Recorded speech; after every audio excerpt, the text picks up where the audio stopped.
یوم قائد ایک پریشان حال پاکستانی کی پریشانی کی آزردگی تباہ. تحریر و تحقیق قمر اصغر. آواز پروفیسر اطلس علی.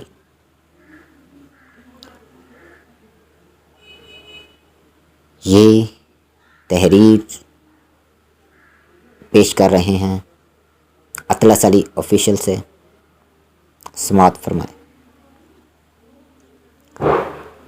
آزادی کے بعد ہندوستان کیا ہوگا، کیسا ہوگا، اس کا نظام کیا ہوگا، کانگریس کے رہنما یہ سب اپنی کتابوں میں بیان کر چکے تھے.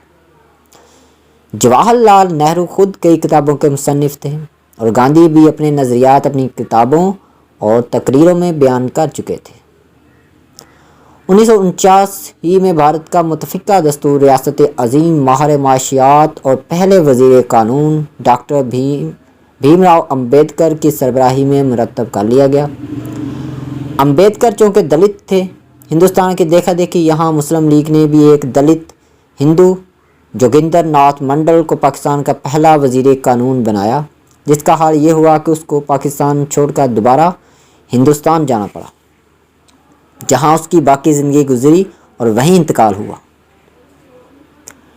اور پاکستان جب دو لخت ہو گیا، دو قومی نظریے کی حقیقت واضح ہو گئی اور چشمِ تاریخ نے پہلی دفعہ دیکھا کہ اکثریت اقلیت سے آزادی حاصل کر رہی ہے. تب خیال آیا کہ یہاں بھی کوئی آئین بنانے کی ضرورت ہے. اس کی ایک وجہ یہ بھی ہے کہ ہم اب تک یہ طے نہیں کر پائے کہ جناح صاحب چاہتے کیا تھے.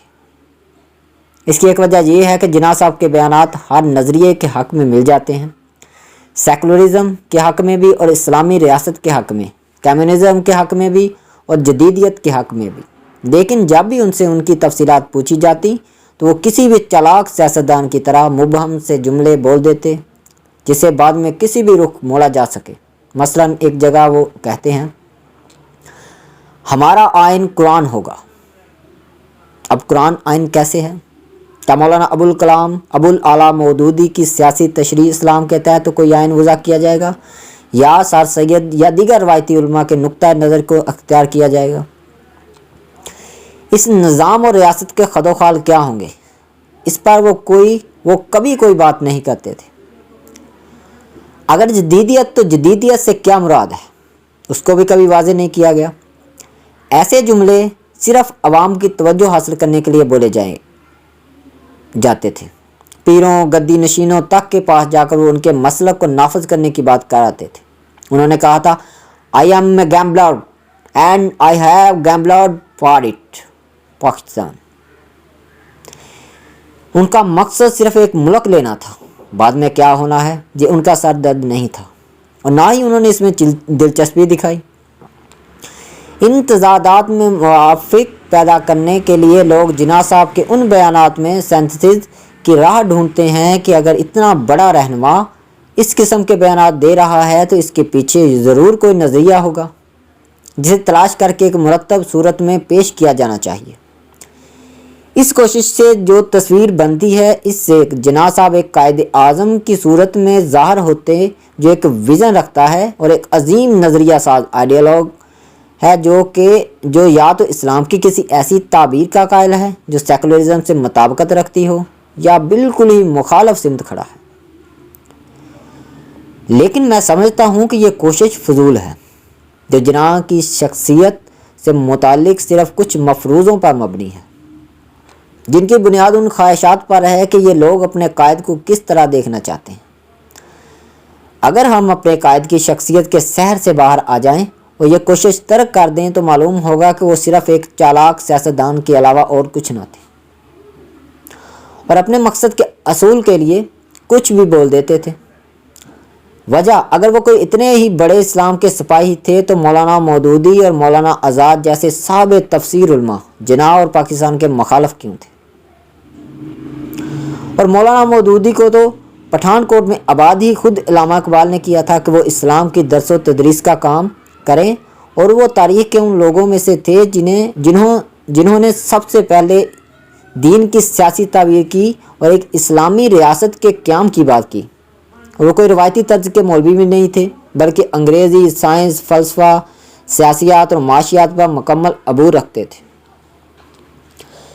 تو اگر پاکستان کو ایک اسلامی ریاست ہونا تھا اور یہ اقبال کے خواب کی تعبیر تھی، تو مودودی جیسا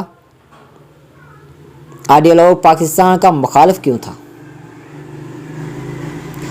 اور اگر کانگریس اسلام اور مسلمانوں کی اتنی ہی بڑی دشمن تھی تو مولانا آزاد اس کے صدر کیوں تھے اور دوسرے اکابر علماء اس کے ممبران؟ گاندھی کی شخصیت میں ایسا کیا تھا کہ خالصتاً مذہبی ہندو ہونے کے باوجود مولانا آزاد جیسے عالم ان کو اپنا قائد مانے ہوئے تھے؟ جب جناح کے ڈائریکٹ ایکشن کے فیصلے کی وجہ سے، جس کے بارے میں انہوں نے تقریر میں علامتی طور پر کہا تھا کہ میں اپنے ہاتھ میں بندوق لیے ہوئے ہوں، کلکتہ میں فسادات برپا ہوئے اور پورے ملک میں پھیل گئے، تو وہ کون تھا جو اپنی جان کی بازی لگا کر گاؤں گاؤں جا کر مسلمانوں کی جانیں بچا رہا تھا؟ جب جناح صاحب یہ کہہ رہے تھے کہ میں پاکستان حاصل کرنے کے لیے وہاں ہندوستان میں کروڑوں مسلمانوں کے قتل عام پر راضی ہوں، تو دوسری طرف ان فسادات کو روکنے کی کوشش میں اپنی جان کی بازی ہار جانے والے گاندھی جی تھے۔ بھارت نے جناح کو یہ پیشکش کی تھی کہ اگر وہ حیدرآباد دکن سے دستبردار ہو جائیں تو وہ کشمیر پر بات کرنے کے لیے تیار ہیں، لیکن جناح نہیں مانے اور کچھ بھی ہاتھ نہ آیا۔ جب پاکستان کی کشمیر میں مداخلت کی وجہ سے بھارت نے پاکستان کو دی جانے والی رقم روک لی، تو گاندھی جی ہی تھے جنہوں نے بھوک ہڑتال کر دی اور بھارتی حکومت کو پاکستان کو رقم دینے پر مجبور کیا۔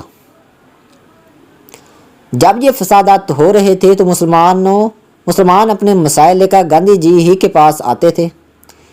ایک دفعہ ایک مسلمان اپنے اور اپنی خواتین پر ہونے والے ظلم کی کہانی سناتے ہوئے روتے ہوئے گاندھی جی کے قدموں میں گر پڑا۔ انہوں نے یہ کہہ کر حوصلہ دیا کہ مسلمان اللہ کے علاوہ کسی کو سجدہ نہیں کرتا، اور اگر اتنا ظلم ہو رہا تو مجھے زمین میں دفن ہو جانا چاہیے۔ گاندھی کے اقدامات کی وجہ سے شدت پسند ساورکر کے ہندوتوا کے نظریے کے پیروکار ایک نوجوان ہندو نتھو رام گوڈسے نے ان کو یہ کہہ کر 3 گولیاں مار دیں کہ یہ مسلمانوں کا ساتھی ہے۔ اس سے پہلے بھی ان پر قاتلانہ حملے ہوتے رہے، گولیاں چلتی رہیں، ان کے رستے میں کانٹے بچھائے جاتے رہے جنہیں پھول سمجھ کر وہ ان پر چلتے رہے۔ ہم اختلاف کریں یا اتفاق، گاندھی کے نظریات واضح تھے اور ہیں۔ وہ وحدت ادیان اور تھیوسوفی جیسی روحانی تحریکوں سے متاثر ایک معتدل ہندو تھے۔ وہ گائے کو مقدس مانتے تھے اور اس کے ذبح کے خلاف تھے، لیکن اس کے ساتھ ساتھ وہ کسی ایسے قانون کے وضع کرنے کے بھی خلاف تھے جو کسی مسلمان کو گائے ذبح کرنے سے روکے۔ لیکن جناح کا مسلک اکثر لوگ نہیں جانتے اور شاید وہ خود بھی نہ جانتے ہوں۔ مفاد ان کا مسلک تھا، لیکن ان کی دوسری شادی کے نکاح نامے کے مطابق وہ اثنا عشری شیعہ تھے۔ کسی آدمی کے پہلو میں 2 دل نہیں ہو سکتے، یہ اللہ کا قانون ہے، لیکن ایک انسان جو ایک دوسرے سے بالکل متضاد نظریات مختلف صورتحال میں استعمال کرنے کے لیے ایک ہی دل میں رکھے ہوئے ہو تو وہ لیڈر ہو سکتا ہے۔ جب ہم یہ بات کرتے ہیں کہ جناح صاحب خور نوش کی بنیادی اسلامی احکام کی بھی پاسداری نہیں کرتے تھے اور نہ انہیں اس سے کوئی دلچسپی تھی، تو کہا جاتا ہے کہ وہ ان کا ذاتی معاملہ تھا۔ تو بھائی یہ مغرب کی بدعت جدیدہ ہے کہ جس میں آدمی کا انفرادی اور اجتماعی رویہ الگ ہو سکتا ہے، لیکن اس سے پہلے اس طرز عمل کے لیے لفظ منافقت بولا جاتا تھا۔ وہ شراب پیتے تھے اور تا دم آخر پیتے رہے۔